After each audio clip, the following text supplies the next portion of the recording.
Étrange été, la saga fantastique de l'été. Les dossiers les plus incroyables des aventuriers de l'étrange. Avec Louis Bénédy, sur Sud Radio. Bonsoir et bienvenue dans cet étrange été où nous allons parler d'un livre extraordinaire. Vous le savez, beaucoup de textes gardent encore leurs secrets. Les bibliothèques publiques ou privées recèlent des trésors qui restent encore à découvrir. Et parmi ces livres étranges, il en existe un qui depuis des siècles n'a pas livré son message. Ce livre, c'est le manuscrit le plus mystérieux du monde. Il s'appelle le Code Voynich. Cet ouvrage a traversé les siècles sans que personne ne réussisse à en percer son code qui protège quoi d'ailleurs? La recette de la pierre philosophale, une découverte concernant la science, l'astrologie. Ce livre n'existe qu'en un seul exemplaire. Enfin, n'existait qu'en un seul exemplaire. Pierre Barthélémy, bonsoir. Bonsoir. Alors, l'éditeur Jean-Claude Gauzewitsch a publié la reproduction de ce livre ancien avec un long texte qui le présente.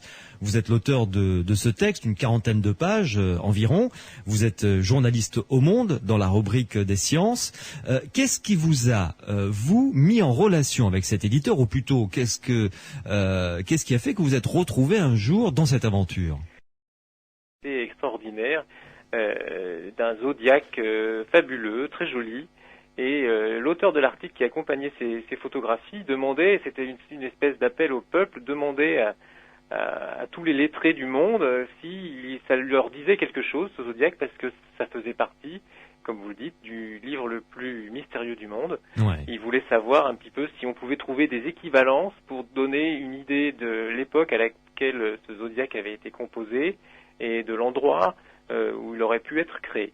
Donc je me suis intéressé à ce zodiaque en premier, et puis j'ai découvert que ça appartenait à un livre complet, le manuscrit Voynich, qui est vraiment le manuscrit le plus mystérieux du monde. Voilà. Et ensuite, vous êtes entré en contact avec l'éditeur, ou l'éditeur ayant lu votre article a sûrement voulu vous rencontrer. Oui, voilà. Et vous êtes embarqué dans cette aventure. On va en parler justement de cette aventure. Ensuite, on ira ensemble à la découverte de ce code Voynich et découvrir également pourquoi est-ce qu'il s'appelle Voynich, code Voynich. Dans la seconde partie de cet étrange été, ce soir, nous réouvrirons un dossier étonnant en restant dans le domaine des écritures mystérieuses. Nous allons ouvrir le dossier concernant la découverte de tablettes d'écriture dans le centre de la France, dans un petit village, dans un lieu qui s'appelle Glozelle et qui est connu maintenant dans le monde entier pour ceux qui s'intéressent un petit peu à l'archéologie fantastique. C'est parti pour cette première partie d'Étrange été avec le code Voynich. Étrange été, Louis Bénédy, Sud Radio. Pierre Barthélémy, journaliste au Monde, est mon invité ce soir dans Étrange été sur Sud Radio pour parler d'un livre qui s'intitule « Le manuscrit le plus mystérieux du monde ». Alors, Pierre Barthélémy, d'abord, présentez-nous ce livre. Il y a votre texte de présentation qui fait une quarantaine de pages. Et ensuite, de quoi est constitué ce très beau bouquin ? Donc c'est un livre qui ne paye pas de mine. En fait, ça ressemble un peu à un cahier d'écolier dans les dimensions en tout cas. Petit format, assez l'original. Petit format, une vingtaine de centimètres sur 16. Ouais. Il est relié par des cordons de cuir très fatigués. C'est une couverture en velin qui n'a pas de titre ni de nom d'auteur. Et à l'intérieur, il y a environ une bonne centaine de feuillets, ce qui représente évidemment le double de pages. Ce sont des feuillets de taille inégale qui dépassent de la couverture parfois les feuillets sont tachés, parfois troués, même recousus à certains endroits, déchirés, salis, moisis. Enfin bon, ça ne paye vraiment pas de mine. Simplement, à l'intérieur, c'est un trésor dans le sens où quasiment toutes les pages sont illustrées de différents types d'illustrations. Il y a beaucoup de plantes. Ça ressemble un peu, par certains moments, à un herbier, à un codex médiéval. Il y a évidemment le zodiaque dont je vous ai parlé tout à l'heure. Ouais. Il y a des images cosmologiques, je dirais, des soleils, des lunes, des étoiles. Il y a des images plutôt pharmaceutiques. Il y a toujours des plantes, mais il y a des pots de pharmacie à côté. Alors on a l'impression qu'il y a des recettes de pharmaciens ou d'alchimistes, on ne sait pas trop. Et évidemment, il y a le texte. Donc toutes les pages, sur toutes les pages, il y a du texte qui est écrit visiblement de haut en bas et de la gauche vers la droite, mais évidemment dans un alphabet qu'on ne connaît pas et qui ressemble à la fois à beaucoup de choses et à peu de choses. C'est-à-dire qu'il y a des lettres qui ressemblent à des lettres de l'alphabet romain ou à des chiffres. Et puis il y a des choses qui ressemblent à des accents circonflexes, le E commercial, des idéogrammes, des choses comme ça. Oui, des espèces de M majuscules un peu bizarres. Voilà, c'est très difficile de dire à quoi ça ressemble si on ne le voit pas. C'est écrit à l'encre brune à la main, évidemment, à la plume. On distingue des espaces entre les lettres qui se regroupent en ce qu'on pourrait appeler des mots, mais il n'y a aucune ponctuation. Et en fait, on est bien incapable de dire si ce qui est apparemment des mots sont vraiment des mots ou autre chose. Les dessins, les illustrations ou les enluminures, je ne sais pas comment on peut les... Ce sont je dirais plutôt des dessins peints. Oui. Hein. Il n'y a pas de dorure, pas de choses savantes. C'est assez simple comme dessin. Oui, c'était pas un grand dessinateur visiblement. C'est difficile de le dire, mais je dirais que évidemment c'est pas un grand artiste qui a fait ça. Ouais. Voilà. Ouais. Et alors, il y a des dessins également représentant beaucoup de dessins qui représentent des femmes un peu grosses, comme si elles étaient enceintes. On ne sait pas trop. Alors c'est la partie la plus mystérieuse de ce manuscrit. C'est ce qu'on a appelé faute de mieux, parce qu'en fait on ne sait pas du tout ce que ça représente, la partie biologique. Ouais. Il y a des femmes nues, effectivement avec le ventre un peu rebondi, et qui baignent dans des bassins étranges reliés par des tuyauteries complexes. Et d'ailleurs on ne sait pas si effectivement ce sont des bassins réels ou si c'est pas l'ordonnancement interne d'on ne sait quel organisme où les femmes représenteraient je ne sais quoi. Oui, on a l'impression que ces petits personnages, ces femmes dessinées, représentent alors soit une matière, soit un concept, soit un élément particulier. C'est la sensation que ça donne comme ça. Tout à fait. On pourrait très bien dire que ça représente des microbes, des bactéries, des virus.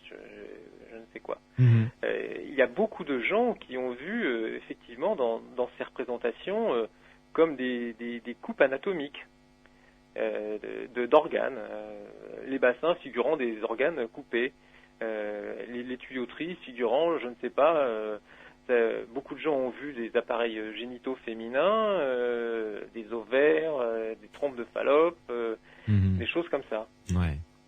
Et votre sensation, votre sentiment, vous, comme ça, la première fois où vous avez vu ces illustrations, pas les illustrations que l'on qualifierait d'astronomiques ou d'astrologiques, mais les autres. L'herbier, à première vue, a l'air d'un vrai herbier. Sauf que quand on y regarde de près, aucune plante n'est réelle. Oui. Aucune plante n'est vraiment reconnaissable. D'ailleurs, la plupart sont complètement fantasmagoriques. Il y a des choses qui ne peuvent évidemment pas exister dans la nature. Ce sont plutôt des idées de plantes que des plantes elles-mêmes, où on a l'impression qu'il y a quelqu'un qui a fait des greffes complètement folles et qui ont pris, ou des mutations génétiques graves.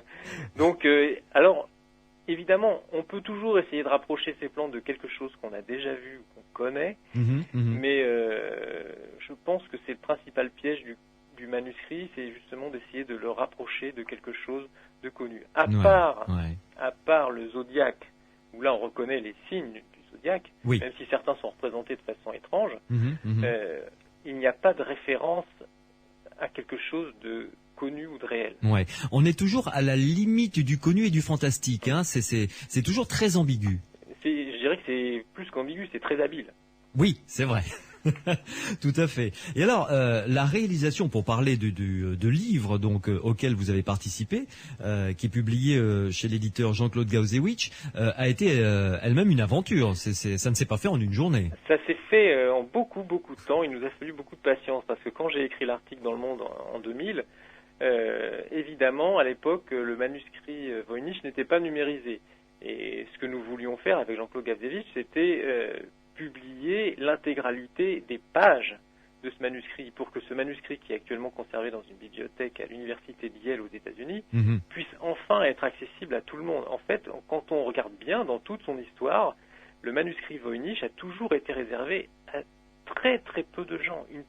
Une poignée de gens en tout l'ont vu en réalité du début jusqu'à la fin, dans toute son histoire. Donc le but du jeu, c'était vraiment de pouvoir imprimer toutes les pages de façon à l'offrir au public et que peut-être quelqu'un aurait une idée de génie pour essayer de décrypter ce texte qui court quand même sur plus de 200 pages. Ouais.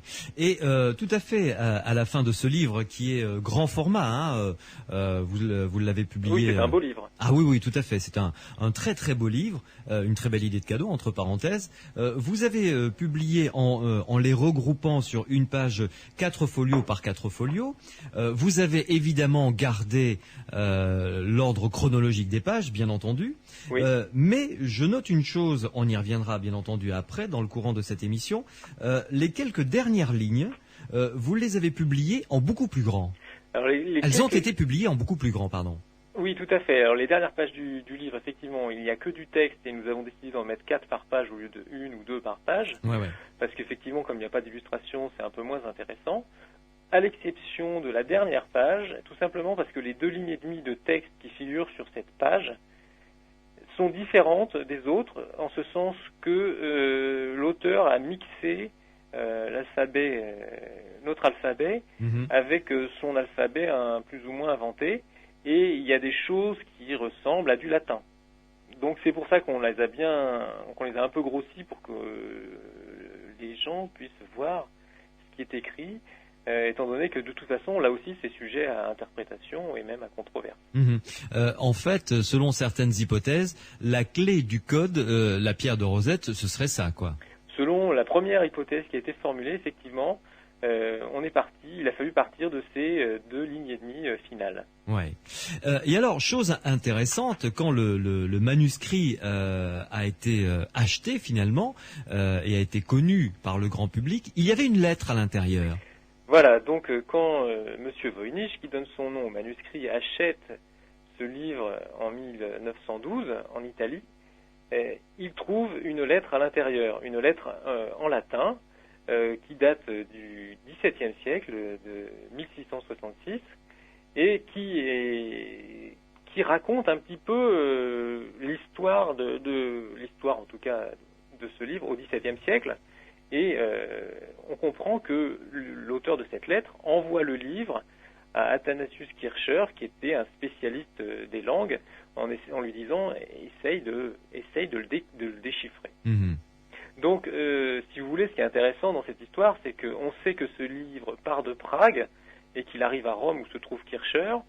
Donc, et on a un début d'histoire avec ce livre dans la lettre qui donne quelques explications et la première hypothèse sur l'éventuel auteur de ce livre. Ouais. Et cette lettre est signée, bien entendu, signée et datée, Prague 19 août 1666, et elle est signée Johann Marcus Marcy de Kronland. Oui. Alors, on ne sait pas grand-chose de cet homme-là. Ce qui est bien dommage. Ce qui compte surtout, c'est de savoir qu'il a le livre. Ouais. On a fini ensuite par savoir qui le lui avait donné. Et ce qui compte, c'est de savoir que c'est lui qui l'a transmis à Kircher. Donc, si vous voulez, ce qui est intéressant, c'est qu'on ne sait pas quand est apparu le manuscrit. Simplement, on sait qu'il se trouve à Prague au début du XVIIe siècle. Et qu'ensuite, grâce à cette lettre notamment, on est capable de le retracer, plutôt diraient les spécialistes, jusqu'en 1912 où Voynich le retrouve et l'achète. Donc, cette lettre est primordiale pour 2 raisons. La première, c'est qu'elle donne un tampon historique au manuscrit Voynich avec une date. Ça nous permet un peu de le placer dans le temps. C'est pas évident parce que les illustrations ne nous aident pas à dire exactement quand il a été écrit et décoré. En revanche, grâce à cette lettre, on le sait. La deuxième chose, c'est que ça ouvre des pistes sur l'éventuel auteur de ce livre. Oui.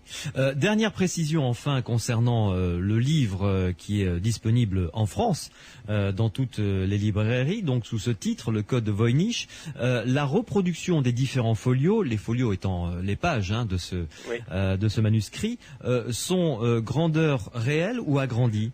Alors ça dépend des pages, parce qu'évidemment la mise en page de ce livre a été extrêmement compliquée. D'abord, il a fallu attendre plusieurs années avant d'avoir la numérisation du manuscrit Voynich. C'est pour ça que mon livre a été seulement publié en 2005. Ouais. Ce qui est intéressant, c'est que effectivement, quand on l'a pu, on a légèrement grossi les pages. En revanche, parfois, il y avait des folios pliés ou dépliés, parce que la personne, évidemment, ça a été fabriqué à la main. Ce ne sont pas des pages normalisées du tout. C'est pour ça que parfois ça dépasse. Parfois, on a des pages pliées en 9. Donc, des pages pliées en 2, des pages pliées en 3, en 4, en 9. C'est assez complexe. Donc, c'était évidemment très difficile de faire une mise en page complètement uniforme pour ce livre. Ou alors, il aurait fallu avoir des rabats, des dépliants, ce qu'on ne pouvait évidemment pas. Oui. Et chose intéressante également, je suppose que tous ceux qui se sont penchés dessus l'ont noté, les pages du folio, dans l'original, sont numérotées. Oui, exactement. Alors, chaque feuillet est numéroté, pas chaque page en fait. Oui, chaque feuillet. Chaque feuillet est numéroté. Ouais. Et là, on le comprend, là, on le lit bien. Là, c'est écrit évidemment en chiffres arabes. Ouais. Simplement, on ne sait pas qui a numéroté. Alors, l'encre est de la même couleur, mais ce n'est pas dit que ce soit l'auteur qui l'ait numéroté. Alors, il y a juste une chose quand même qu'il faut noter, c'est que dans le Zodiaque, on peut lire dans une langue visiblement romane quelque chose qui ressemble entre les deux poissons, par exemple, il y a écrit le mot Mars en français, M-A-R-S. Sous le bélier, il y a quelque chose qui ressemble à Abril. Donc avril en espagnol, par exemple. C'est pas toujours très. Il y a mai en anglais, M-A-Y, ça doit être le taureau. Il y a des choses assez curieuses en fait, mais on arrive à lire octobre sous la balance et November sous le scorpion. Donc alors on ne sait pas trop ce que c'est, on ne sait pas non plus qui l'a écrit. Est-ce que c'est la même personne qui a écrit le tout, ou est-ce que la personne qui a mis les mois a écrit aussi les folios, ou est-ce que ce sont trois personnes différentes?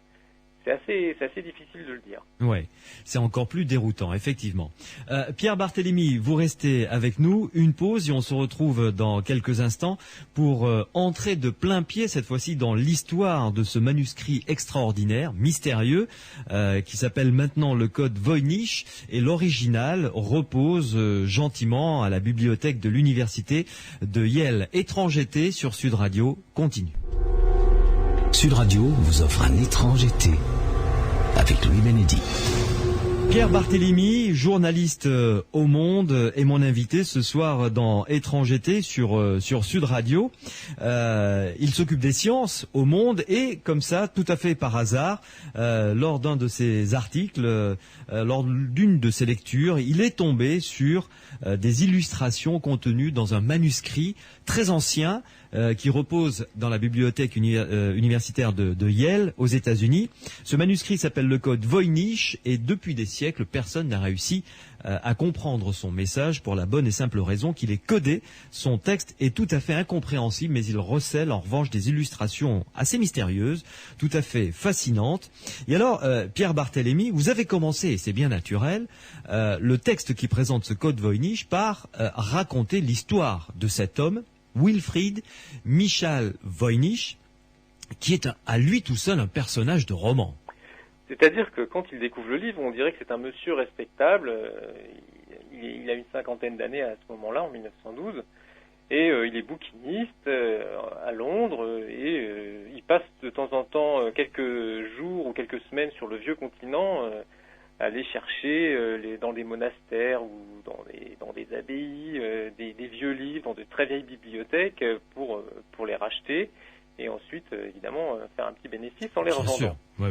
Donc ce monsieur a toutes les apparences de la respectabilité, mais évidemment il a eu une jeunesse un peu plus dissipée, on va dire, puisque c'est un ancien révolutionnaire polonais qui a voulu un peu défier l'autorité du tsar et s'est engagé dans un mouvement qui s'appelait prolétariat, donc on voit bien un peu de quoi il s'agissait.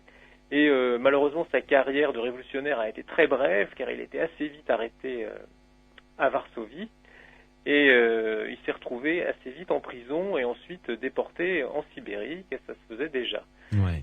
Donc cet homme-là, ensuite, parvient à s'échapper du bagne en Sibérie à la suite sûrement d'une histoire, d'un parcours incroyable. Il arrive à revenir jusqu'en Europe, il met plusieurs mois à revenir jusqu'en Europe, et il traverse la Manche, et il se retrouve à Londres, et dans le milieu des exilés russes, là... Il trouve asile avec toujours dans ce monde révolutionnaire. Hein. Toujours dans ce monde révolutionnaire, il trouve asile chez un révolutionnaire qui s'appelle Stepniak, et c'est là qu'il rencontre sa femme, celle qui deviendra sa femme, qui était la fille du mathématicien anglais Boole. Mm-hmm. Donc Ethel Boole est dans ce milieu-là. C'est un milieu où il y a évidemment des théoriciens du socialisme, hein, comme Engels, mais aussi des sympathisants comme Oscar Wilde ou Georges Bernard Shaw, qui le fréquentent. Mm-hmm. Donc ce qui fait Voynich, c'est qu'une fois qu'il est expatrié maintenant, donc il commence à entrer dans le milieu, on va dire, de l'imprimé du livre, puisqu'il participe à l'édition d'un mensuel qui s'appelle Free Russia, libérer la Russie, et il va les vendre, et puis ensuite il va écrire des livres, il s'occupe de livres, le couple traduit, imprime, envoie la littérature révolutionnaire en Russie, où évidemment c'est interdit. Évidemment. Et puis en 1895, tout ça s'arrête, parce que le révolutionnaire qui les dirige, Stepniak, meurt dans un stupide accident, et le couple Voynich fait ses adieux à la révolution en quelque sorte, et il tourne la page et il se met il devient bouquiniste. On ne sait pas trop comment il a commencé ce métier.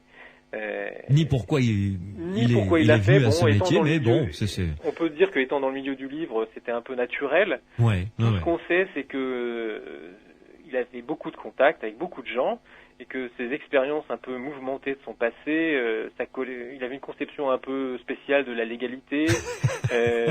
Une conception très précise des réseaux, j'imagine aussi. Voilà, exactement. Il a organisé un réseau de connaissances, d'érudits assez exceptionnel. Il connaissait beaucoup de religieux, il savait très bien que dans les abbayes ou les monastères, on pouvait faire de bonnes affaires. Et en plus, il avait une espèce de sixième sens pour ça. C'était quelqu'un de visiblement fascinant, qui fascinait ses interlocuteurs, qui avait beaucoup d'humour, et un accent incroyable. Voilà, un accent à couper au couteau. Il avait l'air, quand on le voit sur les photos, on a l'impression d'un gentleman britannique bien sous tout rapport. Bon, dès qu'il ouvrait la bouche, on se rendait compte que c'était un peu plus compliqué que ça. Mais il avait des relations avec beaucoup d'érudits, il connaissait des cardinaux, des évêques, des académiciens, des professeurs d'université, bien sûr des libraires, mais aussi des artistes, des musiciens, des écrivains, etc. Donc il a tout un réseau international, un grand savoir aussi. C'est quelqu'un d'instruit. Il avait fait des études universitaires, et je pense qu'il a aussi passé un certain nombre de temps par ses lectures pour son travail à s'instruire. Donc, et alors une petite anecdote juste avant de continuer un peu plus avant et de rejoindre donc la vie de Monsieur Voynich, devenu antiquaire de livres. Une anecdote concernant sa femme qui est tout à fait savoureuse. Il était en prison lorsqu'il l'a vu passer sur la place sur laquelle donnait sa geôle. Oui. Sa geôle. C'est assez incroyable cette histoire, c'est qu'effectivement une fois que il a fait un petit complot. Et puis ça s'est très mal terminé. Il s'est retrouvé en prison dans la citadelle de Varsovie. Il était isolé dans une cellule qui donnait droit sur la place du Gibet.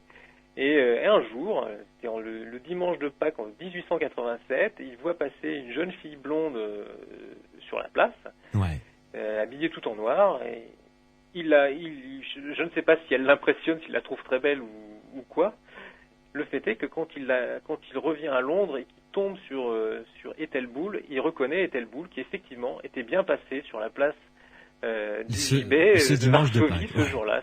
C'est fou, hein ? Une coïncidence incroyable. Ce qui est le plus fou, c'est qu'effectivement ils s'en soient souvenus. Ouais, et qu'ils se soient retrouvés et qu'ensuite elle soit devenue sa femme. Ah, c'était un peu normal qu'ils se retrouvent, puisque finalement, bon, sans le savoir, ils étaient dans le même milieu. Oui. Mais bon, alors voilà, ça c'était pour apporter encore un peu plus de sel ou de piment comme l'on veut à la vie déjà pas mal romanesque de Monsieur Voynich. Donc il rentre dans les affaires, entre guillemets, Et évidemment, on s'adresse à lui pour vendre de manière plus ou moins discrète des bibliothèques, des fonds de bibliothèques, des choses comme ça. Donc, et ce qui se passe, c'est qu'en 1912, il y a un collège, non loin de Rome d'ailleurs, un collège de jésuites qui fait appel à lui, qui le contacte, parce que ils veulent très discrètement vendre une toute petite partie de la collection fabuleuse de livres anciens qu'ils conservent, parce que simplement ils ont besoin de faire des travaux dans leur collège. Alors ils veulent pas qu'on sache qu'ils avaient vendu une partie de leur patrimoine pour faire de la plomberie ou de la toiture. Donc ils le contactent et très discrètement il s'y rend, et c'est comme ça que plongé dans les livres que ces bons jésuites lui apportent pour savoir lesquels l'intéressent le plus, il tombe sur cet affreux manuscrit sans rien de particulier, si ce n'est que c'est sûrement le plus laid de tous ceux qu'on lui a apportés. Donc en fait, ce qu'il dit, c'est qu'il ressemblait tellement à un vilain petit canard que mon intérêt s'est éveillé aussitôt. Et une fois qu'il l'a ouvert, là, il a été absolument conquis. Enfin, son sixième sens, là, s'est allumé. Son sixième sens s'est allumé parce que, à sa connaissance, d'abord, évidemment, il ne reconnaissait pas la langue. Bien sûr. Alors qu'il connaissait, je pense, la plupart des langues les plus communes de toute l'Europe. Il ne connaît pas la langue. Il voit que c'est un manuscrit, c'est intéressant aussi. C'est imprimé. Et puis, les dessins il se rend compte l'intéressent que aussi. tout le livre est codé. Et ça, à sa connaissance, ça n'existe pour ainsi dire pas. Donc rien que ça lui fait... je pense que ça lui fait chaud au cœur. Alors est-ce que c'est à ce moment-là qu'il trouve la lettre qui parle de Roger Bacon, le philosophe Roger Bacon, comme l'éventuel auteur de ce livre? Je ne sais pas. Personne ne le sait en réalité. En tout cas, si jamais il s'en est rendu compte dès ce moment-là que ça peut être Roger Bacon l'auteur, il s'est dit c'est une affaire incroyable. Parce là, manuscrit de Roger Bacon, c'est le loto. Oui, il a gagné au loto. Oui. Pour un antiquaire, c'est à proprement parler le loto, effectivement. Et alors, il a tenu. C'était un homme de parole. Dans ce métier, j'imagine que ça devait être très important d'être un homme de parole, puisqu'il devait y avoir des transactions en liquide, des transactions qui devaient se passer sous silence, etc. Il n'a jamais révélé où il avait acheté le livre de son vivant. Non, jamais. Il l'a juste dit à sa femme. Quand il lui a fallu parler devant des scientifiques de ce livre, il est resté très évasif. Il a même un petit peu menti. Il n'a jamais dit ni même dans quel pays il avait acheté le livre. Donc il a vraiment tenu parole. Les jésuites lui avaient demandé la plus grande discrétion et jusqu'à sa mort, il a vraiment tenu parole. Seule sa femme connaissait le secret et elle-même n'a rien dit. Elle a juste raconté ses souvenirs dans une lettre qu'on a trouvée après sa mort. Et alors, il achète donc ce livre avec un lot d'autres livres anciens. Et le voilà quittant l'Italie, revenir à Londres avec ce manuscrit mystérieux sous le bras. Exactement. Et sa principale préoccupation à partir de ce moment-là, ça va être de savoir ce qu'il y a dedans, éventuellement de s'assurer de qui l'a écrit pour pouvoir le revendre, évidemment, à un très bon prix. Oui. En l'occurrence, $160,000, c'est ça à peu près. C'est le plus haut prix qu'il a proposé pour l'achat de ce livre, effectivement. Oui, ce qui est une somme assez coquette quand même pour l'époque. C'était très conséquent. C'est colossal. Et alors, il va s'attaquer avec acharnement à tirer ce petit bout de ficelle comme ça qu'il va dévider petit à petit. Mais bon, il va également... il a un but, c'est que ce livre soit écrit par un auteur célèbre, prestigieux, Roger Bacon en l'occurrence. Là, c'est le pompon. Là, c'est le pompon. Donc, il va être assez tenace, Voynich. Il a juste, effectivement, comme je vous l'ai dit tout à l'heure, un début de piste. C'est la lettre. Dans la lettre, on dit que, éventuellement, on pense que l'auteur pourrait être Roger Bacon, donc un philosophe du XIIIe siècle quand même. Donc c'est-à-dire que ça remonte vraiment à très loin. Et à partir de ça, il faut qu'il arrive à reconstituer toute l'histoire de ce livre, c'est-à-dire une histoire qui partirait d'Angleterre au XIIIe siècle et qu'il mènerait à Prague au XVIIe. Donc c'est une histoire un peu compliquée puisque ça s'étend sur 4 siècles et quasiment tout un continent. Oui, une véritable enquête policière à mener. Tout à fait, donc il commence tout doucement à lire des biographies de Pragois, parce qu'en fait ce qui est dit dans la lettre, c'est que le manuscrit a probablement été à la cour de l'empereur Rodolphe II, donc ça veut dire qu'on remonte au début du XVIIe siècle. Mmh. Donc à partir de ce moment-là, il se dit, si en plus ça a appartenu à un empereur germanique, ça va valoir encore plus cher. Ouais. Donc il veut trouver toutes les pistes qui peuvent éventuellement le mener d'Angleterre à Prague. Ouais. Et rétablir à travers les siècles toutes ces connexions. Exactement. Et c'est un peu compliqué évidemment puisque l'espace temporel est immense entre Roger Bacon, qui vit au XIIIe siècle, et Rodolphe, qui meurt au début du XVIIe. Alors, avant d'aller plus loin, dites-nous qui était cet homme, Roger Bacon, au XIIIe siècle. Il était franciscain, je crois. Alors, il est devenu franciscain, effectivement. Au début de sa carrière, on va dire, Roger Bacon est un lettré, qui suit des cours à Oxford, qui était alors une jeune université. Oui, qui débutait, oui. Il suit ses études secondaires là-bas, des études universitaires ensuite. Alors à l'époque, évidemment, on est au Moyen-Âge, c'est l'enseignement scolastique. On apprend la grammaire, la rhétorique, la dialectique, l'arithmétique, un peu de science aussi. Mais Roger Bacon a ceci de particulier que lui est très vite persuadé que contrairement à ce qui est pratiqué par la scolastique, c'est l'expérience qui doit être utilisée pour vérifier une théorie et pas seulement l'art du discours. C'est lui qui va d'ailleurs poser vraiment les fondements de la science qui sera ce qu'elle est maintenant d'ailleurs. Hein. L'expérimentation. L'expérimentation doit valider la théorie. Oui. C'est assez empirique. Il l'a pas vraiment inventé. Il a été inspiré par d'autres intellectuels de son époque, mais c'est lui qui va vraiment poser les fondations du raisonnement scientifique moderne. Oui. Donc ensuite, il se rend à Paris, où il donne des cours parce que c'est un spécialiste d'Aristote. Il écrit des livres assez fantastiques, notamment il a des talents de visionnaire incroyables. Il imagine des choses, des machines comme des vaisseaux avec un seul homme pour les conduire. Bon.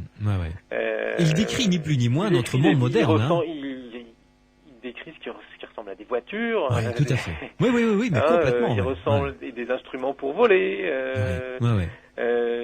Puis quelque chose qui ressemble aussi un peu à un télescope, des choses qui pourraient permettre d'aller sous l'eau, des ponts sans piliers, colonnes, qui ressemblent un peu à nos ponts modernes. Des appareils merveilleux et mécaniques, etc.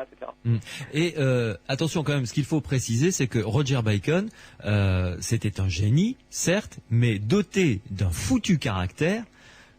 La diplomatie, c'était pas son truc. C'était pas vraiment son truc, mais son foutu caractère allait un peu avec le reste, je dirais. C'est-à-dire que lui, il était très très énervé par l'enseignement scolastique qu'on donnait aux jeunes gens. Étant donné que lui, il pensait vraiment qu'il fallait lire les textes anciens dans la langue, qu'il fallait aussi faire des expériences, qu'il fallait faire des sciences, et pas seulement de la rhétorique. Donc il est très méchant envers ses congénères. Il y en a un qui traite d'ignorant en physique, en métaphysique et en logique, d'autres auxquels il dit qu'il ne sait rien dans les langues, rien en optique, rien en sciences expérimentales. Donc, bon, il est très méchant envers Thomas d'Aquin, qui est quand même une personnalité, puisqu'il dit que simplement c'est un homme fameux qui se trompe. Bon, il se fait très peu d'amis, et ensuite, quand il rentre en Angleterre, il est obligé de se faire... Donc, très vite, il va finir très surveillé.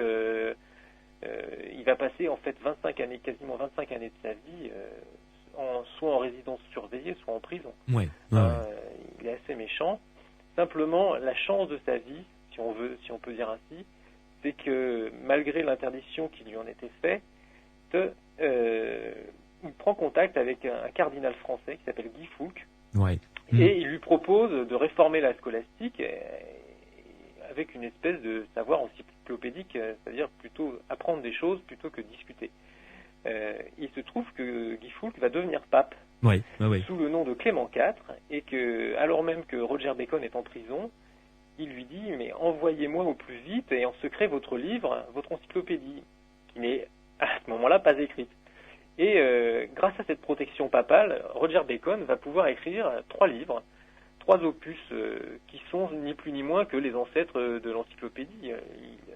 Il y aborde la grammaire de plusieurs langues, la logique, les mathématiques, l'astronomie, etc., les sciences, la médecine, l'alchimie et la philosophie. Donc il a des idées fantastiques, notamment il se rend compte que le calendrier julien est faux, il en suggère la réforme qui ne sera effectuée que 3 siècles plus tard. Donc il donne la formule chimique de la poudre, il estime que la vitesse de la lumière est mesurable, ce qui est incroyable pour l'époque. Donc c'est un génie, et le pape finit par le faire libérer, mais une première fois. Et malheureusement, il va être recondamné une dizaine d'années plus tard, parce qu'évidemment, il a accusé le clergé des péchés d'orgueil, de luxure, d'avarice, des choses horribles. Et donc là, cette fois-ci, en 1278, il est condamné. D'autant que son ami, son soutien, le pape Clément IV est mort. Voilà. Et oui, donc il est déjà très vieux en 1278, parce qu'il a déjà plus de 60 ou 65 ans. Ce qui à cette époque-là... On ne sait pas en quelle année il est né en réalité. Et donc il se retrouve en prison pour 14 ans. Et il en ressort, c'est un vieillard, 2 ans avant sa mort. Et donc la légende raconte qu'à Oxford, les livres de cet anticonformiste ont été cloués sur des planches pour que personne ne puisse les ouvrir et qu'ils tombent en poussière. Ouais. Un sacré personnage quand même, un grand génie, ce Roger Bacon. Donc on comprend bien pourquoi Voynich voulait évidemment à tout prix établir la connexion entre ce génie du XIIIe siècle et ce manuscrit. Là, ça aurait été extraordinaire. Le nom de Roger Bacon, c'est de l'or. Et Voynich a une idée intelligente, c'est de dire Bacon a eu tellement d'ennuis, il était tellement spécialiste des langues, que pour lui, et en plus il avait écrit sur les façons de coder un texte. Donc il avait à la fois les raisons, c'est-à-dire ne pas vouloir qu'on puisse lire ce qu'il écrivait, étant donné que ça lui avait coûté très cher, bien sûr, et les moyens intellectuels de coder un texte, puisqu'il avait proposé un certain nombre de méthodes pour crypter un message. Donc pour Voynich, tout se tient. La difficulté, c'est simplement de relier Bacon à Rodolphe II. Alors là justement, on va faire une pause et on va continuer à découvrir le cheminement qu'a essayé d'emprunter Voynich, que vous avez suivi vous après. Étrangeté sur Sud Radio avec la fabuleuse histoire du Code Voynich, ce manuscrit extraordinaire, le manuscrit le plus mystérieux du monde. À tout de suite.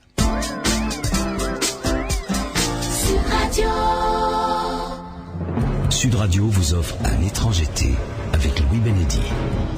Pierre Barthélémy est mon invité ce soir. Il est journaliste au Monde.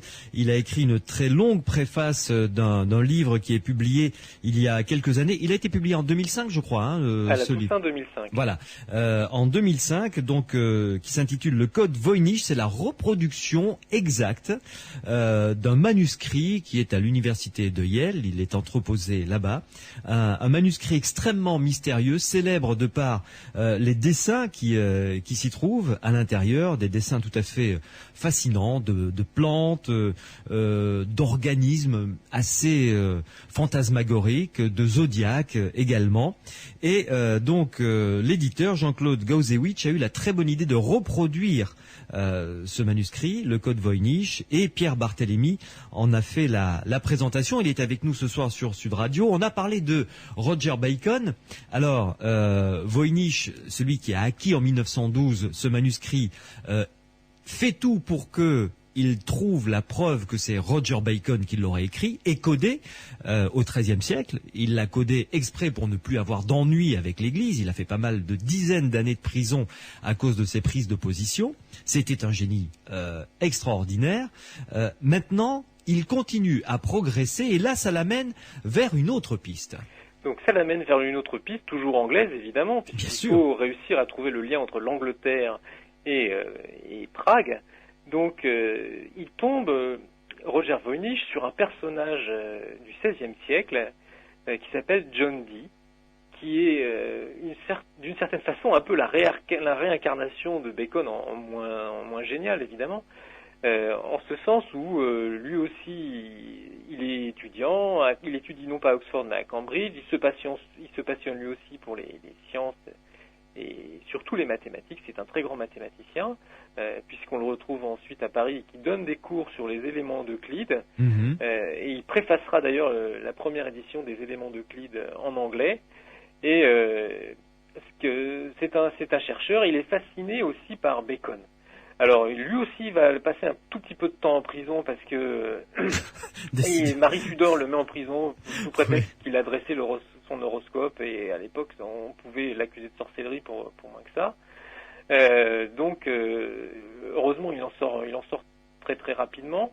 Il est rapidement blanchi et il propose à la souveraine qui l'a mis en prison de fonder une bibliothèque nationale en récupérant tous les livres, parce qu'en Angleterre, comme Henri VIII a dissous les monastères, les bibliothèques de ces établissements ont été un peu dispersées, et John Dee aurait bien voulu reconstituer une espèce de bibliothèque nationale. Alors Marie Tudor refuse, et qu'à cela ne tienne, se dit-il, il le fera lui-même avec le peu d'argent dont il dispose dans sa maison, et ça va devenir la plus grande bibliothèque de manuscrits anglais à l'époque. Donc c'est plusieurs centaines d'ouvrages qui sont rassemblés par Dee. Et ceux de Roger Bacon, ils tiennent une place particulière parce qu'il l'admire vraiment. Alors je ne dis pas qu'évidemment il avait des ouvrages originaux de Bacon, c'était probablement des copies pour la plupart. Simplement, Voynich, lui, imagine que dans sa chasse aux manuscrits, John Dee a mis la main sur ce qui est devenu ensuite le manuscrit Voynich, sur ce texte impénétrable. Et que, évidemment, c'est le joyau de sa collection et il s'en sépare jamais. Donc à partir de ce moment-là... sans avoir de preuves, là ce sont des suppositions encore. Là ce ne sont que des suppositions. On a zéro preuve de tout ça. Mais simplement, Voynich est bien obligé de faire un lien. Parce que ce qui se passe, c'est qu'ensuite, John Dee va aller sur le continent, va aller à la cour de Rodolphe II, va voir Rodolphe II en personne lors d'une entrevue. Donc, sachant tout cela, il lui faut absolument, à Voynich, établir la connexion entre Dee et Bacon. Et la connexion, c'est John Dee a écumé les bibliothèques pour construire sa propre collection, et ce faisant, il a mis la main sur un manuscrit exceptionnel. C'est ça la thèse de Voynich. Qui est pas bête non plus, enfin qui peut tenir la route éventuellement. Qui peut tenir la route étant donné la personnalité de John Dee, qui vraiment était fasciné par Roger Bacon au point qu'il avait reconstruit plus ou moins son arbre généalogique pour que Roger Bacon fasse partie de sa famille. Donc tout ça peut éventuellement se tenir. Alors ce qui se passe ensuite, effectivement, c'est que dans la vie de John Dee, après Marie Tudor, c'est Élisabeth Ier qui monte sur le trône. Et là, ça va beaucoup mieux pour lui. Parce que le mathématicien qu'il est devient l'astrologue de la reine. Oui, directement. Directement. Il faut savoir qu'à l'époque, l'astrologie et l'astronomie étaient beaucoup plus intimement liées qu'elles ne le sont aujourd'hui. Et c'est même lui qui détermine la date du couronnement de la reine. Exactement, il calcule quelle est la meilleure date, la date la plus propice pour le couronnement de la reine. En plus, John Dee est un fanatique de chiffres, donc c'est un grand mathématicien. Il est persuadé qu'il y a des clés de décryptage logique qui permettent de révéler un sens caché à certains textes sacrés. Il est influencé par la Kabbale hébraïque. Et donc, le fait qu'il s'intéresse aussi à un code va dans le même sens. Donc on comprend que s'intéressant aussi à l'astrologie, à la magie, à l'alchimie, tout ça fait un tout qui fait que Voynich arrive à intégrer correctement, on va dire, John Dee à toute son histoire. Donc ce qui se passe ensuite, c'est que John Dee est très bien en cours, mais il est un peu mystique, il essaye de savoir quels sont les secrets de la nature. Il est imprégné de surnaturel le problème, c'est que les années passent, et il ne trouve rien, quoi. Il n'arrive pas à accéder au secret suprême de la nature. Il est désespéré et il a l'idée de s'adresser aux anges, carrément, pour se faire révéler la connaissance suprême. Mais Donc il passe par l'intermédiaire d'un médium, ça marche pas, et un jour, simplement, quelqu'un frappe à sa porte et qui se présente comme un médium. Et ce quelqu'un, c'est une espèce d'aventurier qui s'appelle Edward Kelley, ouais.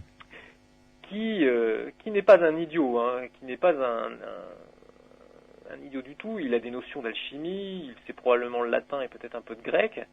Il a eu des mêlées avec la justice au point qu'on lui a coupé les oreilles. Il n'empêche, il dit qu'il a un livre qui permet de transformer tout en or, qu'il a des poudres qui permettraient effectivement de le faire. Il fascine dit. Là, on est en 1580 et quelques, hein, à peu On est près. en 1582. Ouais. C'est la rencontre de John Dee, de Dee et de Kelley. Oui, oui, c'est ça. Mm-hmm. Et à ce moment-là, Kelley se rend compte que l'autre est fasciné, il sent la bonne affaire, quoi. Bah oui. Donc évidemment. Il lui montre ses poudres, il lui montre son livre, il lui dit voilà, il faut aller sur le vieux continent pour aller faire fortune, tout simplement. Et Dee accepte, donc avec leur famille, les deux hommes traversent la Manche et ils vont sillonner pendant 5 années l'Europe centrale. Et ça sera essentiellement Prague et un peu la Pologne aussi. Mm-hmm. Et alors, pourquoi Prague et pourquoi Rodolphe II? Parce que c'était un personnage particulier lui aussi. Prague, s'ils vont à Prague, c'est effectivement parce qu'il y a Rodolphe II. Rodolphe II, c'est un souverain un peu fou, on va dire. Il alterne, on dirait qu'il est maniaco-dépressif aujourd'hui, il alterne des phases de tristesse et des crises de rage. Simplement, le pouvoir ne l'intéresse pas. Lui, ce qui l'intéresse, c'est les arts, d'abord. Il encourage les artistes en mettant beaucoup d'argent à leur disposition. Ouais. Et la quête de la pierre philosophale. Il adore les énigmes, il adore les codes aussi. Donc, il a installé des laboratoires pour les faiseurs d'or et les faiseurs d'élixir. Les alchimistes, quoi. Il entretient toute une... Il entretient des alchimistes à Prague dans son château. Ouais. Donc, qu'il a rénové, qui est magnifique, etc. Donc, ils se disent, bon, c'est un bon client, en fait, potentiel pour ces deux hommes qui ont en tête, évidemment, à la fois la pierre philosophale et la fortune. Donc, ce qu'ils veulent, c'est aller lui proposer leur service. Et ce qu'ils font, ce que Voynich imagine, c'est qu'en traversant la Manche, John Dee est parti avec son manuscrit. Bien sûr. Évidemment. Donc l'idée, c'est que on sait que de sources sûres que ils arrivent à Prague en 1584 et qu'ensuite John Dee est reçu par le souverain lui-même. Ça, on le sait, c'est officiel. Hein, ça, c'est officiel. Voilà, c'est attesté. Il y a eu une rencontre, une audience, pardon. Mm-hmm. Et Voynich est ravi de découvrir la trace de cette audience, parce qu'il se dit, voilà, il vend le livre contre 600 ducats. Ce chiffre n'est pas donné au hasard, puisqu'en fait, il figure dans la lettre, il me semble. Mm-hmm. Donc, à l'arrivée, la boucle est bouclée pour Voynich. Il est arrivé de Roger Bacon à Rodolphe, et ensuite, on sait que le livre a voyagé à la cour de Prague entre Rodolphe, son médecin, et finalement un autre spécialiste d'alchimie, et finalement le fameux Johannes Marcus Marchi, qui envoie le livre à Kircher. Donc la boucle est complètement bouclée, si vous voulez. Ce qui est intéressant, c'est qu'on sait que le livre a appartenu à un des médecins de Rodolphe II. Mm-hmm. En fait, comment on le sait, c'est que quand Voynich a voulu, ça aussi c'est une histoire fantastique, quand Voynich a voulu comprendre ce qu'il y avait dans ce livre, il a fait des photographies de certaines pages, et de la première en particulier, et il a voulu les envoyer à des lettrés du XXe siècle pour essayer de leur demander, est-ce que ça vous dit quelque chose, est-ce que vous êtes capable de comprendre ce que ça raconte, de casser le code. Et la première photographie était mal exposée. Et quand il a eu les preuves, il s'est rendu compte qu'on voyait quelque chose dans la marge, qu'on ne pouvait pas forcément voir comme ça, qui apparaissait pas vraiment. Et simplement, à cause de l'exposition de la photographie, on voyait qu'il y avait quelque chose. Et Voynich, qui avait fait des études de pharmacie, a utilisé quelques produits chimiques pour révéler ce qui était écrit. et on voit le nom de quelqu'un qui est le médecin de Rodolphe II. Donc pour lui, tout se tient, quoi. C'est fantastique, sa construction tient parfaitement, et ensuite il suffit simplement de trouver comment le manuscrit est passé de Prague à Rome, ça on le sait, et puis ensuite il est resté chez les jésuites jusqu'au moment où il le trouve. Oui, on imagine sans peine après le voyage de ce manuscrit. Pas trop difficile. Sans peine, c'est pas si évident que ça, parce que les jésuites ont connu pas mal de vicissitudes, notamment au XVIIIe et au XIXe siècle, donc c'était pas si évident que ça. Mais on comprend que ce livre est resté dans la bibliothèque de Kircher, et qu'ensuite ça s'est un petit peu promené dans Rome, mais jusqu'à arriver dans ce collège non loin de Rome. Et pendant toutes ces tribulations, personne n'a réussi jusqu'à présent à casser le code de ce manuscrit. Alors il faut voir que, en fait, probablement peu de gens ont essayé. Ce qui se passe, c'est que il y a quelqu'un qui a passé beaucoup de temps au XVIIe siècle dessus, c'est celui qui donne le livre à Marcus Marchi. Ouais. Lui, il a passé quasiment 30 ans de sa vie à essayer de comprendre ce qu'il y avait dedans. Évidemment, il n'y est pas arrivé. Ensuite, il y a la question de savoir si Kircher, lui, a essayé ou pas. Et en fait, on n'a aucune trace du fait que Kircher ait seulement ouvert le livre, finalement. On sait qu'il a été dans sa bibliothèque, mais on ne sait même pas s'il l'a ouvert ou s'il a essayé de comprendre, s'il a essayé de travailler dessus, en tout cas. Qui était Kircher ? Alors, Kircher, c'est une espèce de touche-à-tout assez génial. C'est un grand savant du XVIIe siècle qui s'intéresse à tout, qui écrit à tout le monde, à tous les jésuites du monde entier. Il correspond avec tous les savants de l'Europe. C'est un spécialiste des langues. Donc, il a prétendu avoir déchiffré les hiéroglyphes égyptiens, ce qui était faux, évidemment. Mais il a quand même un certain nombre de connaissances dans les langues. Il est titulaire de la chaire de mathématiques au collège romain. Il est décrit comme le phénix des savants. Oui. Donc, c'est une très grande personnalité. Il a une espèce de collection de curiosités, d'appareils scientifiques assez fantastiques. C'est un encyclopédiste. C'est un grand homme de lettres, évidemment. Donc, c'est le savant un peu universel de son époque. Oui. Donc, c'est tout à fait normal qu'on lui adresse ce manuscrit, évidemment. Puisqu'on se dit qu'il y a bien quelqu'un qui connaît tous les arts et toutes les techniques, c'est bien lui. Il faut lui envoyer pour qu'il puisse le casser. Oui, et en fait, lui, vraisemblablement, n'y a même jamais jeté un coup d'œil. Peut-être qu'il l'a ouvert. Tout simplement, on n'a aucune trace du fait qu'il ait pu travailler dessus. Donc, Kircher, s'il a essayé, en tout cas, n'y est pas arrivé. Et ensuite, on arrive au XXe siècle, puisqu'en fait, pendant tout le temps qui sépare Kircher du XXe siècle, le livre probablement est resté dans des bibliothèques et n'était pas ouvert. Oui. Alors, dans Étrangeté sur Sud Radio, je le rappelle, nous parlons du code Voynich.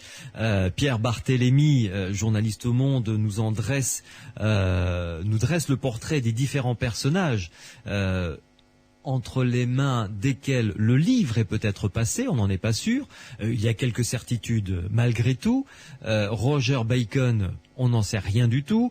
En ce qui concerne John Dee et Edward Kelly, on ne sait pas, on n'en sait rien. Rodolphe II, vraisemblablement. Oui. Peut-être l'a-t-il ouvert, mais au moins un de ses médecins personnels l'avait, ça c'est sûr. Oui. Et connaissant Rodolphe II et l'atmosphère qui régnait dans son château, il l'a vraisemblablement ouvert.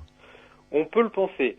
Là, effectivement, on est plus dans l'ordre de la probabilité que de la réalité historique. La réalité historique. Mais bon. Mais on peut penser que effectivement, Rodolphe II étant tellement fan de tout ce qui était un peu ésotérique, il a dû le voir. Cela dit, ça n'apporte pas grand-chose de plus à l'histoire, si ce n'est de pouvoir accoler le nom d'un empereur germanique. Oui. Mais alors, Pierre Barthélémy, quand même, là, vous nous avez raconté l'histoire du livre vue par Voynich. Mais est-ce qu'on est sûr qu'il est du XIIIe siècle? Parce que Roger Bacon est du XIIIe siècle. Donc, est-ce qu'on est sûr que ce livre, parce qu'il est facile de dater maintenant les objets. Alors, il est facile de dater des objets à condition de le vouloir. Simplement, personne ne s'est jamais donné la peine d'essayer de dater ce manuscrit. On n'a jamais fait d'analyse au carbone 14 de cépage. Ouais. On n'a pas fait d'analyse chimique des encres qui ont été employées pour les illustrations. Mhm. Bon, ça ne veut pas dire qu'on aurait pu avoir une datation précise. De toute façon, la datation au carbone 14, ça nous donne un point de départ. Ça nous aurait dit, voilà, le papier date de telle époque. Oui. Mais vous savez, des rames de papier, ça peut rester des années et des années sans qu'on écrive dessus, surtout de ce papier-là. Mhm. Donc c'était quand même une denrée assez rare Ouais. au Moyen-Âge. Ouais. Vous sous-entendez que il s'agirait peut-être d'un faux? Non, je sous-entends absolument pas ça. Je sous-entends que si on avait fait une analyse au carbone 14, ça nous aurait pas forcément donné la date de rédaction du livre. Oui, d'accord. Bon, C'est vrai. simplement, on a vrai. quand même quelques indices. Il faut être tout à fait honnête, même si on n'a pas fait d'analyse scientifique, on a des analyses, on va dire graphologiques et stylistiques. C'est-à-dire que on se rend compte que l'écriture du manuscrit Voynich est assez ronde et pas du tout comme l'écriture gothique qui était employée à l'époque de Bacon, par exemple. Donc rien que ça, c'est une écriture qui est apparue, l'écriture dite humanistique, c'est le terme juste, qui est apparue au début du XVe siècle. Donc on peut déjà se dire que Bacon, l'hypothèse Bacon a du plomb dans l'aile. En plus de ça, il y a le style des dessins. Alors certains personnages sont habillés, mais c'est très difficile d'en déduire quoi que ce soit. Mais le style des dessins ressemble à un style qui est apparu en Italie au début de la deuxième moitié du XVe siècle. Ça ne signifie pas que le manuscrit a été conçu en Italie, ni même à cette époque. Mais ça veut dire qu'au minimum, l'auteur des dessins a été influencé par cette esthétique-là et qu'il ne peut pas être antérieur à 1450. Ouais. Donc on est aux alentours de la fin du XVe siècle, quoi, à peu près. Alors, on peut très bien être aux alentours de la fin du XVe siècle, on peut être aussi au XVIe siècle. Exact. Étant donné que le dessinateur n'a pas de très grande qualité, on peut très bien se dire que c'est quelqu'un qui vivait au XVIe siècle. Ouais. Donc quelqu'un qui finalement, on peut presque dire, je dis pas de l'entourage de Rodolphe II parce qu'il était un peu plus. C'était un peu plus tard. C'était un peu plus tard, mais on est dans ces eaux-là, quoi. Ça peut. On peut même dire que avec quelqu'un d'habile, on peut vieillir. Je dirais les illustrations. C'est peut-être quelqu'un qui a choisi exprès de faire ces figures qui sont un peu vieillottes, on va dire, pour antidater, je dirais, le manuscrit. Là, vous êtes en train de nous dire que l'hypothèse d'un comment dirais-je, d'un filou qui est lettré, qui est assez génial finalement, se disant Rodolphe II aime bien les codes, les énigmes, tout ce qui est alchimique et un peu ésotérique. On va lui faire un bon petit bouquin de derrière les fagots, bien incompréhensible avec des trucs bizarres, et on va pouvoir le lui vendre un paquet. C'est tout à fait. En gros, c'est ça. C'est une hypothèse qui est tout à fait sérieuse et peut-être probable. Mais ce que je veux dire, c'est que on a pu faire ça, mais peut-être que c'est quelqu'un qui vivait en 1500, effectivement, qui a fait de bonne foi entre guillemets, sans vouloir le vendre à qui que ce soit. Ce livre. Ouais. Donc, parce que dans cette hypothèse, ça veut dire que le message, parce que c'est ça qui est intéressant finalement, le message caché par ce livre qui s'appelle maintenant le Code Voynich, ce serait du vent finalement. Dans l'hypothèse d'une arnaque, ce serait ni plus ni moins que du vent. Pas forcément. On peut très bien aussi avoir mis un vrai message codé dedans. Mais effectivement, il y a deux hypothèses majeures qui s'affrontent aujourd'hui. La première, c'est que effectivement, c'est un texte qui date du XVIe siècle et qui a été sciemment codé par un inconnu, dans une langue inconnue, etc. Oui, pour protéger un savoir. Et l'autre hypothèse principale, c'est un canular. Un canular de génie avec évidemment une escroquerie derrière. Avec un faux texte complètement fabriqué, complètement artificiel. Il y a encore d'autres hypothèses. Ça peut être un fou. Ça peut être l'œuvre d'un fou. C'est vrai, tout à fait. Quelqu'un complètement mythique qui a des crises. Ça s'est déjà vu. Hein. Oui, tout à fait. Et pour revenir sur l'hypothèse d'une escroquerie, il faut se rappeler que quand même ce livre a été vendu à cette époque-là 600 ducats d'or, ce qui était énorme à cette époque-là. C'est une belle fortune, oui. Ça valait le coup donc de se pencher sur un livre et d'en fabriquer un, quitte à y passer un an ou deux. Alors effectivement, toute la question, c'est ça. Est-ce que quelqu'un a eu le courage de faire, parce que plus de 200 pages illustrées, écrites, il y a quand même beaucoup de textes. Oui. C'est énorme. Et on se demande d'ailleurs... Tenir le même résultat, finalement. Pour tenir le même résultat, parce qu'il y a quand même, à la fin, une vingtaine de pages avec que du texte, aucune illustration. On a l'impression qu'il y a une espèce de recette ou je ne sais quoi qui est donnée là-dedans. Et effectivement, c'est un peu superflu, je dirais. Si l'idée, c'est de faire une bonne affaire. Ouais. On peut très bien... Mais on peut aussi dire l'inverse. On peut aussi dire, voilà, c'est encore quelqu'un d'encore plus intelligent que ça. Donc, il se contente pas seulement de faire les choses les plus vraisemblables, l'herbier, le zodiaque, les femmes nulles et la pharmacie. En plus de ça, il fabrique un faux texte de plusieurs dizaines de 20 pages pour rien, histoire de donner encore plus de mystère à l'ensemble. Ouais. Pierre Barthélémy, une pause et dans Étrangeté sur Sud Radio, juste après, on va s'intéresser aux différentes personnalités qui se sont penchées sur ce texte codé et ce qu'ils en ont retiré comme hypothèse, et on évoquera les différentes hypothèses en présence, même si on a commencé maintenant à tracer quelques pistes qui existent et savoir où nous en sommes actuellement. À tout de suite. Étrangeté. Louis Benetti, Sud Radio. Étrangeté sur Sud Radio avec une énigme passionnante. Tous ceux qui s'intéressent aux textes anciens sont ravis, les autres également, à travers l'histoire de ce manuscrit qui dort tranquillement à la bibliothèque de l'université de Yale aux États-Unis, qui porte bien son titre, le manuscrit le plus mystérieux du monde, qui s'appelle maintenant le Code Voynich. Un éditeur français a eu la bonne idée de publier ce code Voynich. Donc il s'appelle Jean-Claude Gauzewicz, avec une introduction signée Pierre Barthélémy, journaliste au Monde, qui est mon invité ce soir dans Étrangeté. Alors Pierre Barthélémy, il y a quelques instants on a commencé à évoquer les différentes hypothèses. J'imagine que quand même si jusqu'en 2005 ce manuscrit n'existait qu'en un seul exemplaire, très peu de gens, quelques happy fews, y avaient accès, et encore il fallait montrer patte blanche.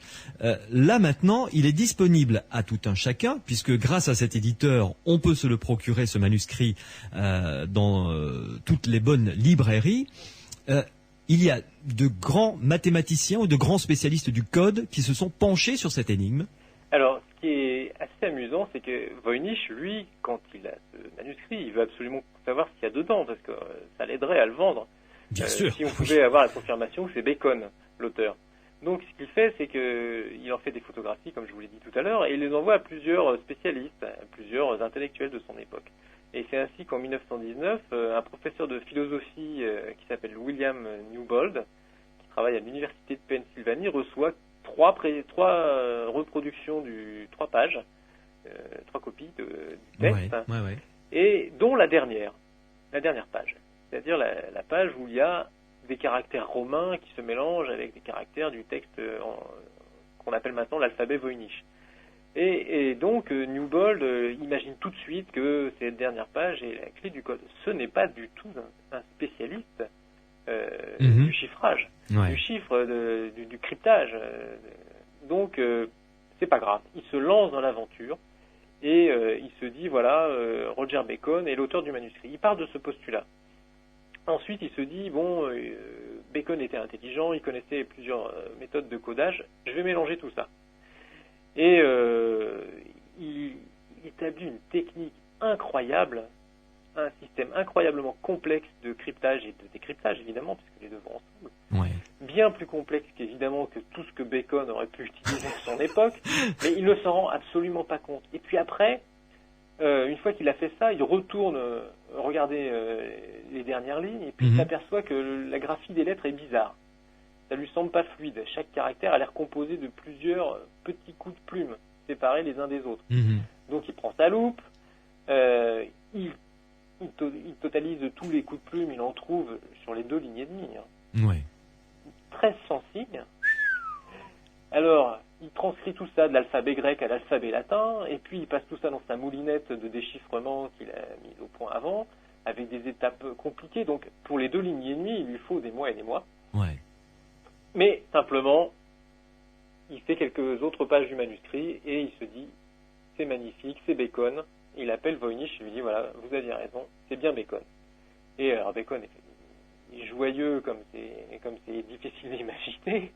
Et ils vont tous les 2 faire une communication officielle à Philadelphie en 1921. Et ce qui est fantastique, c'est que Newbold, d'après ce qu'il a compris du manuscrit, se dit Roger Bacon était un génie, il a mis au point le premier télescope, bien avant Galilée, bien avant Newton. Avec ça, il a observé la galaxie d'Andromède, qui est complètement incroyable aujourd'hui de se dire des choses pareilles.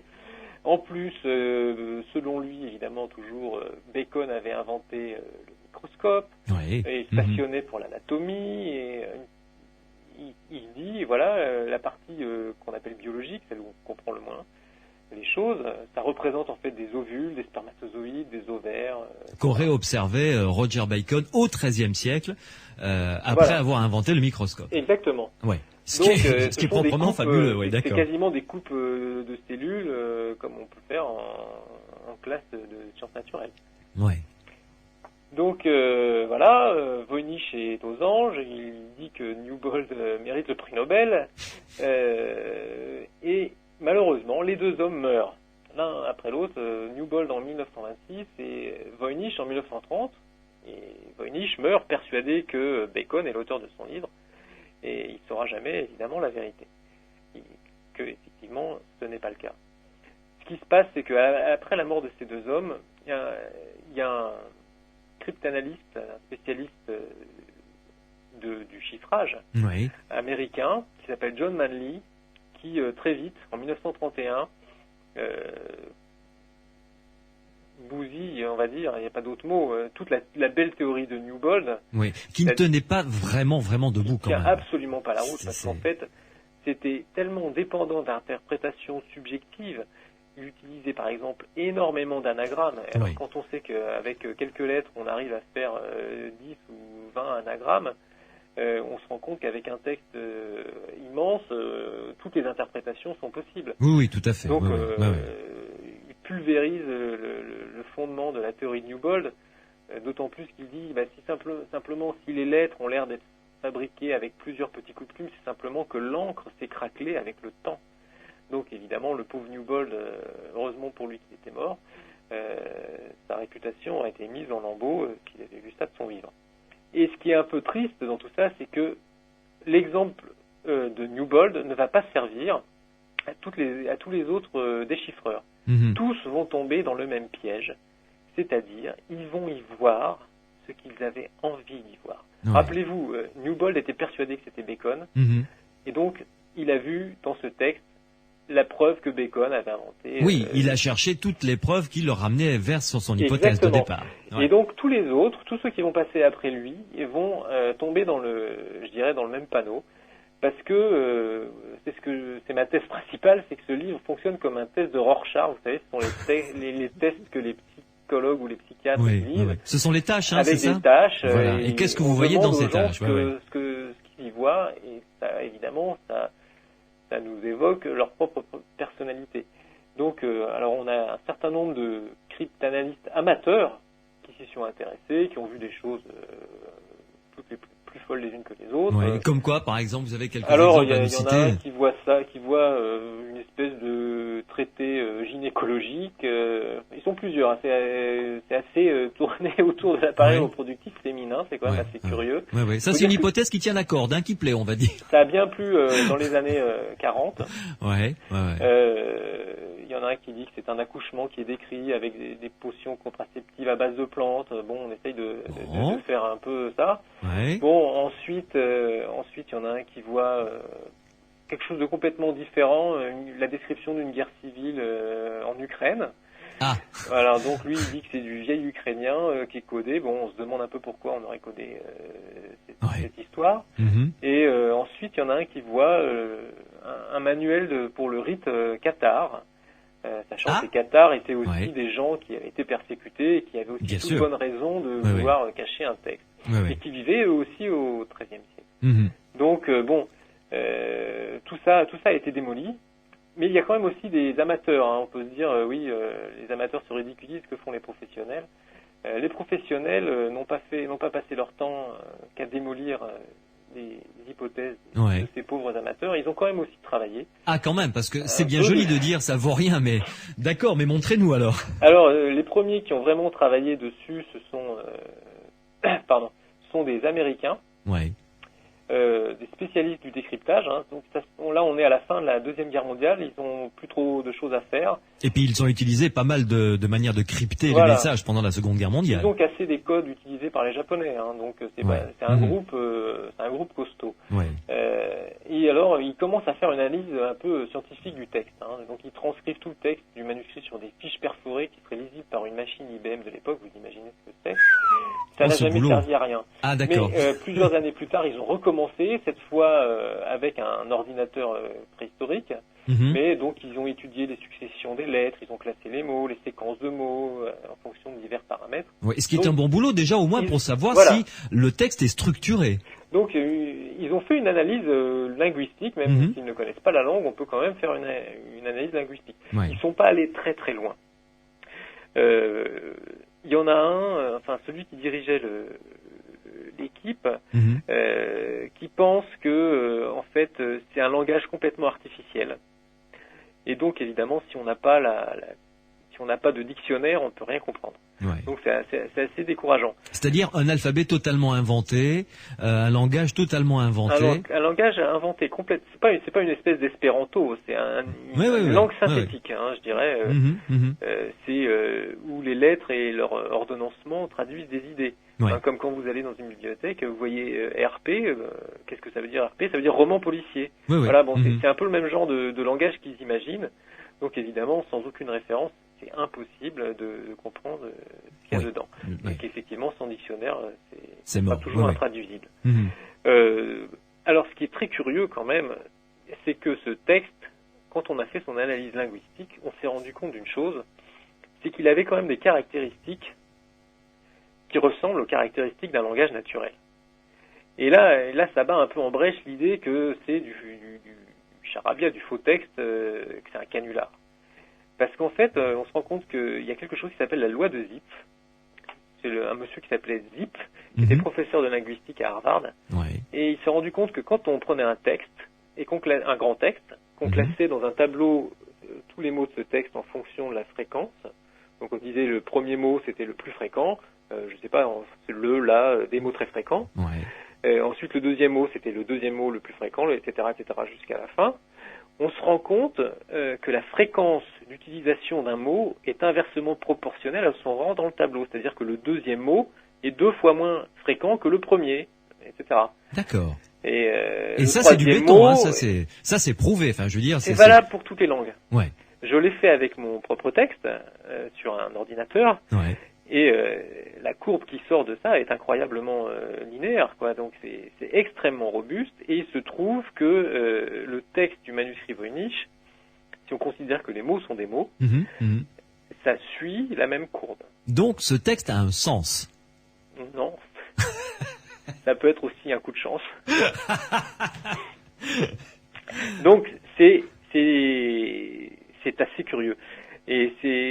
Mais c'est un élément très important parce qu'en fait, en 2004, il y a un universitaire britannique, spécialiste d'informatique, qui a écrit un article qui a fait parler du code Voynich dans une revue qui s'appelle Cryptologia et qui explique comment, avec très peu de matériel et assez peu de temps, on peut régénérer de manière assez mécanique un texte qui ressemble beaucoup au texte du code Voynich, avec une espèce de grille, avec des tableaux de suffixes, de préfixes, etc., de préfixes, de racines et de suffixes.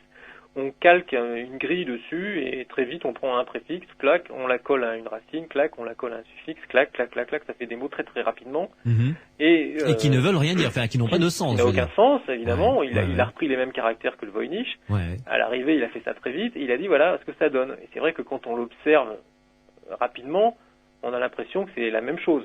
Bon, en fait, il n'a pas réussi à obtenir les mêmes caractéristiques, et notamment, son texte ne tient pas quand on le passe à la moulinette de la loi de Zipf. Donc, les gens ont dit, vous voyez, ça n'est pas un texte complètement artificiel, parce que quand on veut faire l'équivalent, on n'arrive pas aux mêmes caractéristiques. Mmh.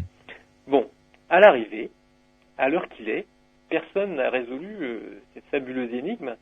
On ignore toujours qui l'a écrit, à quelle époque il a été conçu, pourquoi on l'a codé, comment on l'a codé évidemment, ouais. Et bien sûr ce que ça raconte. Mmh. On ne sait même pas si les illustrations ont un rapport avec le texte.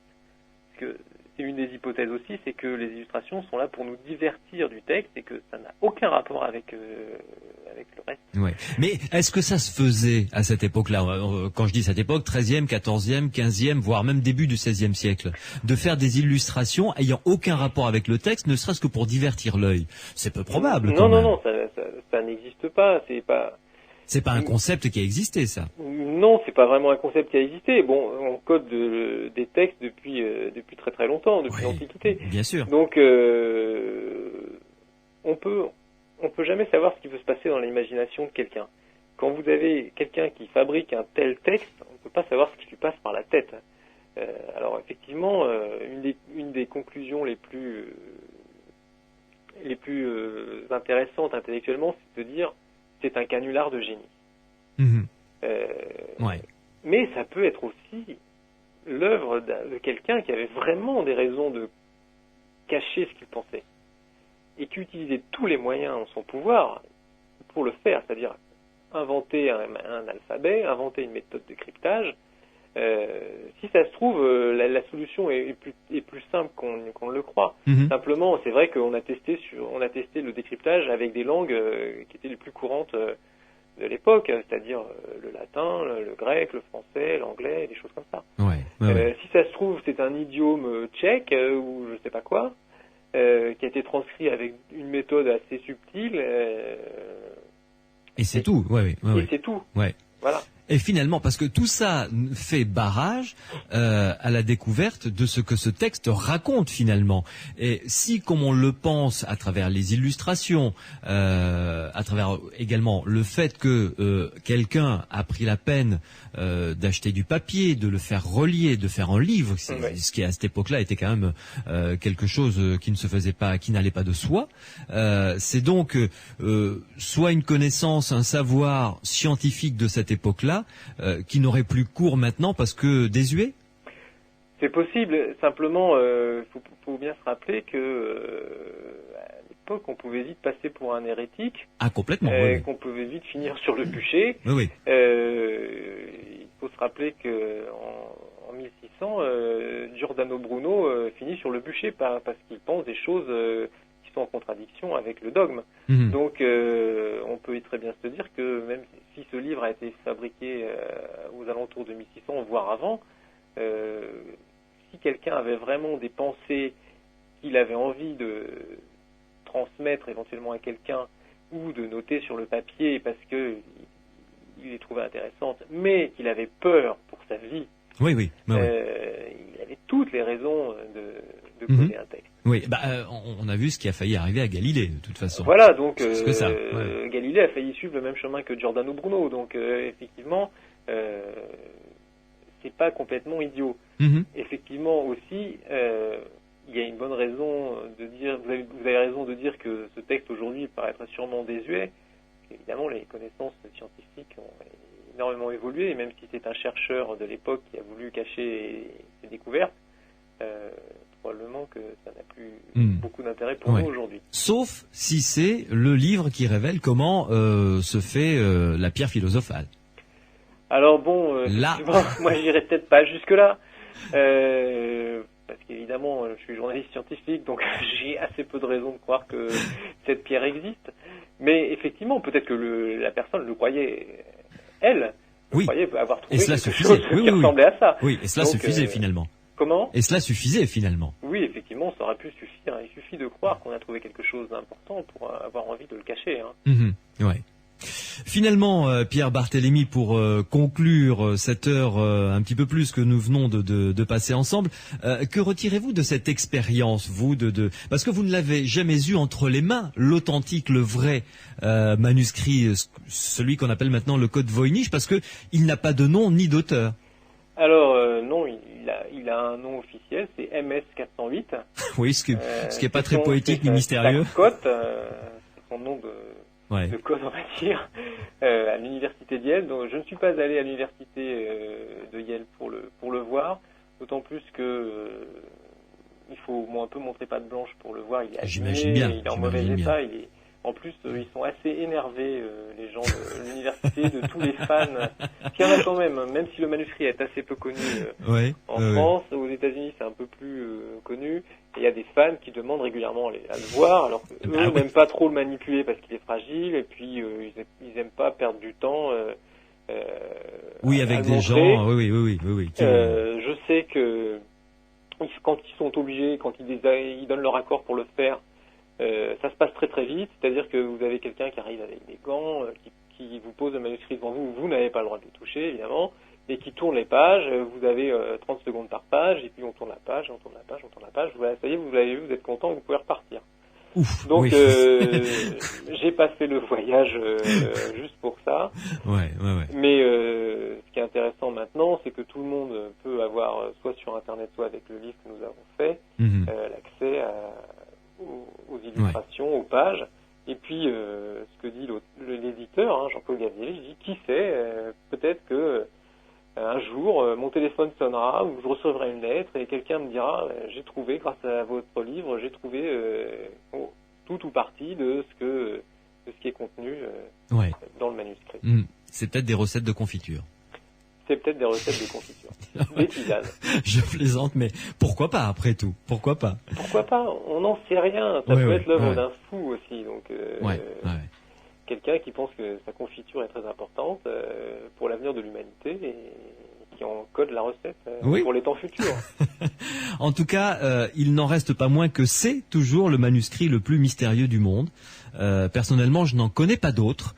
En connaissez-vous d'autres, Pierre Barthélémy? Moi non plus. Je dois dire que Jean-Claude Gazevitch aurait bien aimé qu'il en existe d'autres. Comme ça, il les aurait aussi édités. Mais très honnêtement, il n'existe aucun texte de cette ampleur qui soit encore inviolé. On peut peut-être s'y mettre parce que l'hypothèse de l'escroquerie, 600 ducats d'or reportés à maintenant, ça peut représenter quelques centaines de milliers d'euros après tout. Oui, puis il y a toujours des crédules. Merci beaucoup en tout cas Pierre Barthélémy. Merci à vous. D'avoir été mon invité dans Étrange été. Je vous souhaite une bonne fin de soirée.